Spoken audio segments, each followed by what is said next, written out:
Hey everybody, welcome back to Record-ology. Okay, a quick preview for the next show. I've got a big surprise.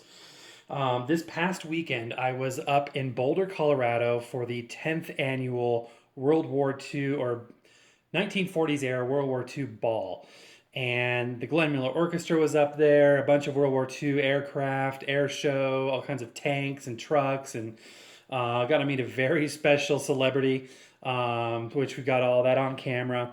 So a lot of cool stuff, but it took a lot of different cameras, a lot of different recordings, permissions were in place, and I've got all this media and all these computers and things and these media drives, and it's taken me a little bit of while to edit that show. It's not as quick and easy as one of these. So bear with me. I'm going to try and get that up for next week. In the meantime, ironically, at the end of that show, you will see me buy a record at a cool little record shop I found. This is the record that I bought. So we're kind of going forward in time to a show you haven't seen. And it was a big band only record shop, which is the coolest thing ever. So what do you think I found? I found one record of the complete Tommy Dorsey Bluebird series. Now, I've reviewed in the past the Glenn Miller version of this, one of the records. These were done in the early 80s, late 70s. And they basically went back and made tape copies of the original metal parts of the Bluebird records, and then they issued them on LP. In the case of the Glenn Miller albums, they were issued then on CD in the early 90s, and that's one of my favorite reissues, and one of the only places you can get the complete collection of Glenn Miller civilian recordings on Bluebird. But they also did it for other artists, and Tommy Dorsey was one of them. So each one of these albums were only $10, and the album is going to be a gatefold, if it's anything like the Glenn Miller one, with 2 LPs, because there's a lot of music. This is Volume 2, so this is some of Tommy Dorsey's material from 1936. I haven't opened this, haven't listened to it. Wanted to save that to go over with you guys. Got the same Bluebird background that the Glenn Miller one did. Anyway, so this again, Volume 2. This is going to be February of 36 to, it looks like, about late October of 36. So very prolific artist, and a lot of material was released. So it's in a really cool kind of self-sealing bag here, which is pretty neat. And I haven't looked at the record condition. I know a lot of people will be like, what, you didn't look at the record condition? But I wanted you guys to experience this with me. So should be a gatefold. Yep. So it's a gatefold, and just like the Glenn Miller ones, has an amazing spread in terms of a lot of the story to be read. And if you had all the volumes, you could really read his whole career from all the liner notes. And then you got some really cool pictures and whatnot. Let's see what we got. Hey, look. There's somebody pretty familiar. There's our friend Glenn Miller up there. And let's see, who else do we have here? Oh, we have a lot of famous people here, and I'm going to mind blank on them while I'm looking at them. Yeah, so a lot of cool stuff here. And, looking through the list of songs on this record, you've got the stuff you've never heard of because it's a complete collection, but you've also got some of the ones that became hits. The hits on this one that I can spot right off the bat: After You've Gone, Maple Leaf Rag. Let's see, I'm sure I'm missing like Stardust. I mean, there's some big songs on here, but you know what I really wanted was some songs I hadn't heard before. So again, super cool. Each volume of these sets has a completely different artwork on it. So let's go ahead and give it a listen. Got our Crosley Collegiate here, and let's go ahead and fire it up. I haven't looked at these records to see what kind of shape they're in. It looks like this one at least is still in its sleeve. Looks like an original sleeve, a little bit of yellowing there.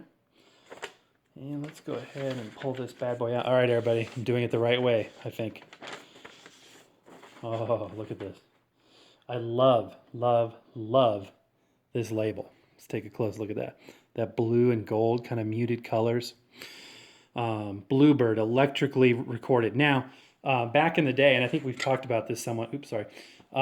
Bluebird was RCA Victor's sort of one of their value brands, specifically for pop music. RCA Victor was like the premium label. And in the case of Glenn Miller, when he had done some things for Decca in Brunswick with his first band. And as the success of his second band grew, he was able to initially start off with Bluebird, but then move from Bluebird to RCA Victor, the premium label. But these Bluebird is closely associated with a lot of big band greats. So some smudges, some dust, but good playing surface, it looks like. I see a lot of that rainbow sheen we always talked about.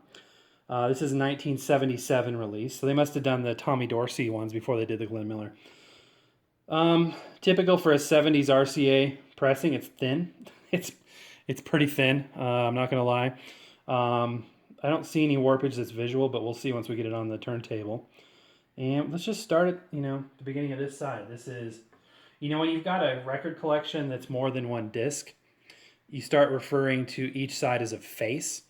So you've got face one, usually it's like face A, face B, face C, and whatnot. We're just going to kind of pick up with, wherever we're at and see. I think I've got that on 33. Let's go ahead and give it a listen here.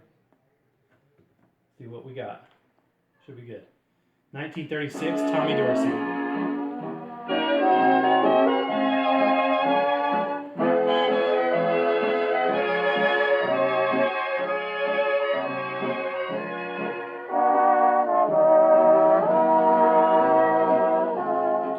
Sounds good. It sounds clean and authentic for the period, not a whole lot of crackling. It sounds like the record's been well taken care of. Let's take a listen further down the groove here. Right at the end of one, of course.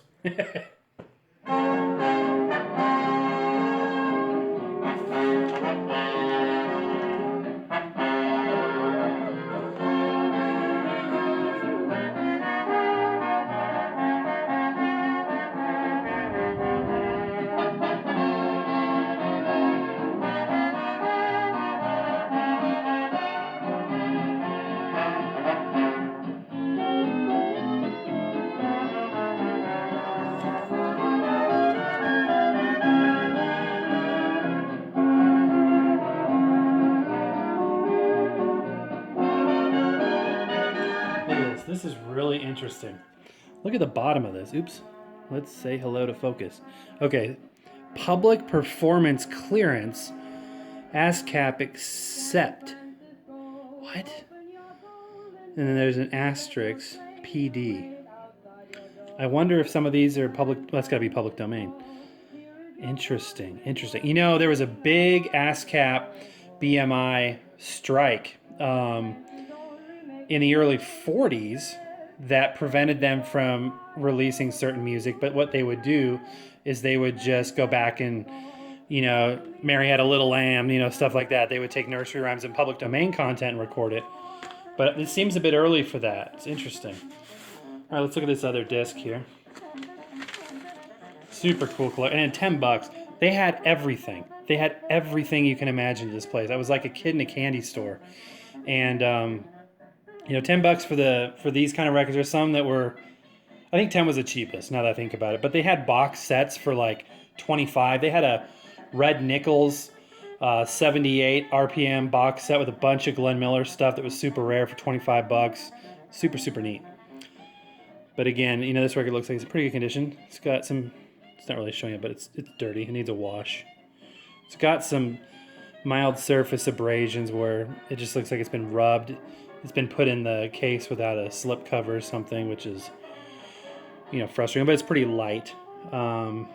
Overall, it's in a good condition, this record. Definitely worth the $10 I spent. So, anyhow, and I love electrically recorded, and that's obviously from the original Bluebird labels, because back in the day, that was a big deal once they switched from acoustically recorded recordings to electrically recorded. And in the past, I've said by accident electronically recorded, but in actuality it's electrically recorded, which just basically means there was microphones that were electrically powered, amplification, all that good stuff. All right, guys, that's it. Just thought we'd take a quick look at this record we picked up for the collection.